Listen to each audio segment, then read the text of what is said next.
गर्मी में गरीब घर की बेटी जादुई खास एसी। ओह, कितनी गर्मी लग रही है।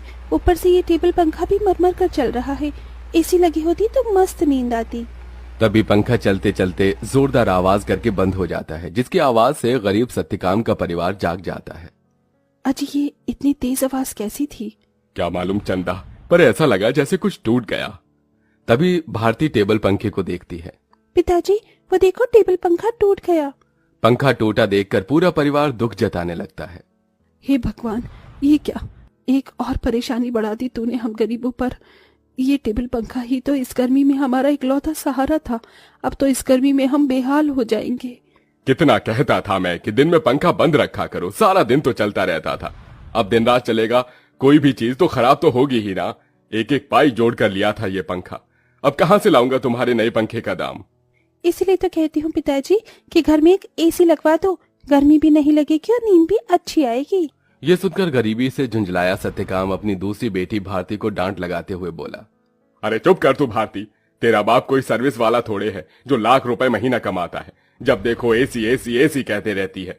ये एसी सोफा सब अमीरों के घरों में होता है, हम गरीबों की औकात में नहीं है खरीदना। अजी, अब जाने भी तो बच्ची है। अब ही चलो सब सो जाओ। आस पड़ोस वाले भी इतनी रात में हम गरीबों के घर में से हल्ला गुल्ला होता सुनेंगे तो क्या कहेंगे। जैसे तैसे सब गर्मी में सो जाते हैं, लेकिन अपने गरीब माँ बाप बहन को गर्मी से बेहाल देखकर वो गरीब बेटी रात भर खुद सो भी नहीं पाई। अरे, सुबह हो गई, जल्दी से साफ सफाई कर लेती हूँ, फिर बाबा के लिए चाय भी बनानी है। घर में झाड़ू लगाकर जब वो घर के बाहर आकर देखती है तो आम के पेड़ से पूरे आंगन में पत्ते ही पत्ते बिखरे थे और पेड़ पर फल लगने को थे, जिसे देखकर वो खुश हो गई। अरे वाह, आम के पेड़ पर तो बेर लगने लगे हैं। अच्छा है, थोड़े दिन में आम पक जाएंगे। पिताजी को तो आम के साथ रोटी खाना कितना पसंद है। अगर उन्हें रोज अपनी मनपसंद की सब्जी या फिर मीठे आम मिल जाए तो वो पेट भरकर रोटी खाते हैं। लेकिन इस गरीबी में नमक रोटी और चटनी रोटी खाकर ही गुजारा करना पड़ रहा है। इस घर की बड़ी बेटी होते हुए भी मैं अपने गरीब माँ बाप के लिए कुछ भी नहीं कर पा रही हूँ। मेरे प्यारे आम के पेड़, मैं उनके लिए कुछ करना चाहती हूँ। खास करके भारती की ख्वाहिश है कि हम अपने घर में एसी लगवाएं।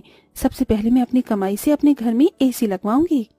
गीतू रोज ही अपने आंगन में लगे उस आम के पेड़ से अपना सुख दुख बांटती थी। वो पेड़ जैसे उसके परिवार का हिस्सा बन चुका था, क्योंकि गीतू ने 5 साल की उम्र में आम की गुठली बोई थी और हर दिन उसमें खाद पानी डालती, जिससे आज पेड़ इतना विशाल और फलदार था। पेड़ के नीचे हर कुछ दिनों में घास उगाती, जिसे गीतू जुगाड़ लगाकर कभी घास की चटाई तो कभी कालीन बुना करती थी।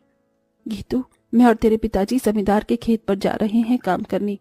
माँ, आप और पिताजी अपनी खेती खुद क्यों नहीं उगाते? वो जमींदार तो यही चाहता है कि हम गरीब लोग सारी जिंदगी उसकी गुलामी करें। तभी तो धूप में वो आपसे गधों की तरह काम करवाता है और सिर्फ 100 रुपए ही देता है पूरे दिन के। पिताजी, आप ही तो कहते हैं ना कि हम गरीब किसान मिट्टी से सोना उगाते हैं। हाँ बेटिया, लेकिन एक गरीब के लिए 2 रोटी कमाना रोज की कठिन चुनौती होती है, जिसे पार करना पड़ता है। सत्यकाम और चंदा चिलचिलाती कड़ी धूप और गर्मी में खेत पर आते हैं, जहां जमींदार ठाठ से कुर्सी पर बैठा था और नौकर छतरी लिए खड़ा था। ओहो, बाप रे बाप, कितनी गर्मी है, आग बरस रही है। इतनी गर्मी में तो एसी की ठंडी हवा छोड़ने का मन ही नहीं करता। राम राम मालिक। अरे भाड़ में गया तेरा राम राम, यहाँ गर्मी से मेरा कचूमर निकला जा रहा है। कहाँ मर रहा था? हाँ, अब तक कहाँ मर रहा था? चलो दोनों मियाँ बीवी खेत जोतने में लग जाओ, उठाओ हल। जी मालिक। बेचारे दोनों कड़ी धूप में उतनी बड़ी जमीन में हल जोतते हैं, उनके माथे से टप टप पसीना बहता जाता है। अजी, शाम हो गई। आज तो मालिक दिहाड़ी देने के डर से आए ही नहीं। उनकी हवेली चलकर मांग लेते हैं। पंखा ठीक भी तो कराना है, वरना गर्मी में गुजारा नहीं होगा। दोनों जमींदार के घर आते हैं, जहां जमींदार पांव पसारे एसी की चिल्ड ठंडी ठंडी हवा खा रहा था। ओहो, क्या मजा आ रहा है। हा, एसी में भैया मजा बहुत है। अरे सत्यकाम, तू यहाँ? जी मालिक, पैसे दे दीजिए। ये पकड़ 200 और चल दफा हो जा। इसी तरह दिन गुजरते हैं। दोनों मियाँ बीवी जो भी कमा कर लाते अपनी गरीब बेटी के हाथों में रख देते, जिससे बहुत ही समझदारी से गीतू घर चलाती और उसमें से कुछ बचा भी लेती। 100, 200, 300, 350, 400, 410, 420, 30, कुल मिलाकर मेरे पास अभी तक ये 700-800 रुपए ही इकट्ठे हुए हैं।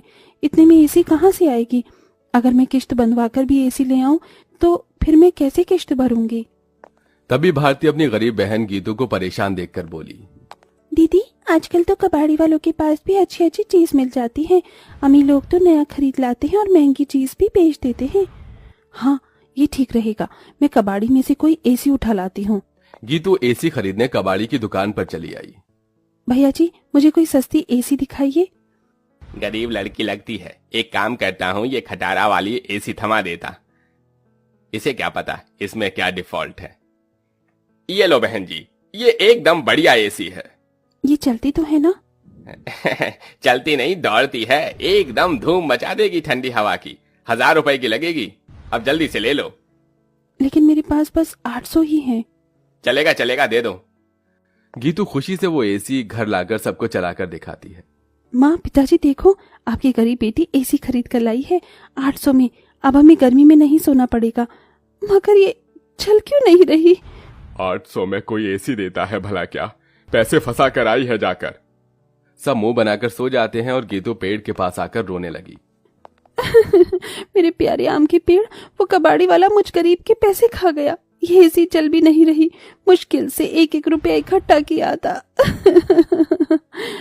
गीतू को रोते देखकर पेड़ बोलने लग जाता है। गीतू, तुम रो रही हो? रो मत, मैं तुम्हारी एसी को जादुई एसी बना देता हूँ। क्या सचमुच में ऐसा हो सकता है? तभी पेड़ जादू करता है और जमीन पर ढेर सारे घास उगाते हैं जो बहुत चमक रही थी। गीतू, इस जादुई घास को मैंने अपनी शक्ति से उगाया है।